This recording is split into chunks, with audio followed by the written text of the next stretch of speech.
इस वीडियो में हम बात करेंगे स्ट्रेट ऑफ हॉर्मुज का आखिरकार असली मालिक कौन है। ईरान का ये दावा है, लेकिन ओमान और यूएई भी इसी समुंदर के किनारे अपना अपना दावा ठोक रहे हैं। नमस्कार, आप देख रहे हैं न्यूज़ 18 का डिजिटल प्लेटफॉर्म। मैं हूं आपके साथ श्रुति श्रीवास्तव। ईरान ने पूरे स्ट्रेट ऑफ हॉर्मुज पर दावा ठोक दिया है और अब तो वहां से निकलने वाले जहाजों से टोल वसूलने का भी ऐलान कर चुका है। ऐसे में आपके मन में भी ये सवाल होगा कि आखिर समंदर में ईरान की सीमा कहां तक है, क्योंकि स्ट्रेट ऑफ हॉर्मुज में समंदर के एक ओर ईरान है तो दूसरी ओर दक्षिण में ओमान और यूएई है। उनका कब्जा भी तो हॉर्मुज पर होगा। स्ट्रेट ऑफ हॉर्मुज की वैसे तो चौड़ाई 50 किलोमीटर है, लेकिन संकरे मार्ग पर हॉर्मुज की चौड़ाई सिर्फ 33 किलोमीटर रह जाती है।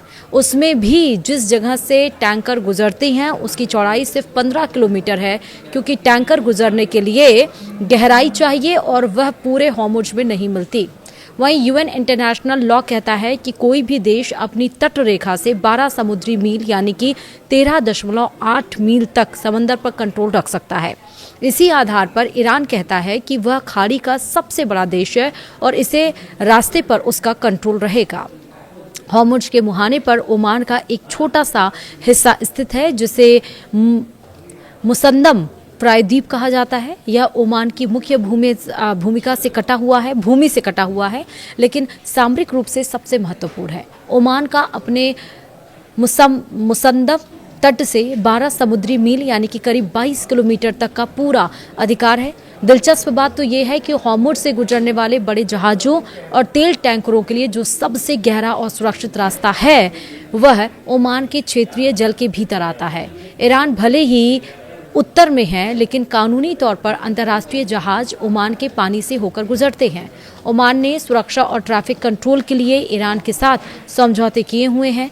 यूएई का तट सीधे तौर पर हॉर्मुज के सबसे संकरे हिस्से को नहीं छूता, लेकिन उसकी समुद्री सीमा ओमान और ईरान के साथ मिलती है। वहीं यूएई का भी अपने तट से 12 समुद्री मील तक संप्रभु अधिकार है। यूएई और ईरान के बीच अबू मूसा, ग्रेटर टुनब और लेसर टुनब द्वीपों को लेकर दशकों पुराना विवाद है। ये द्वीप वर्तमान में ईरान के कब्जे में है, लेकिन यूएई इन पर अपना अधिकार जताता है। यदि ये द्वीप यूएई के पास होते तो हॉर्मुज पर यूएई का समुद्री दावा और प्रभाव बहुत बढ़ जाता। वर्तमान में यूएई की सीमा ईरान के साथ समुद्र के बीचों बीच से तय होती है।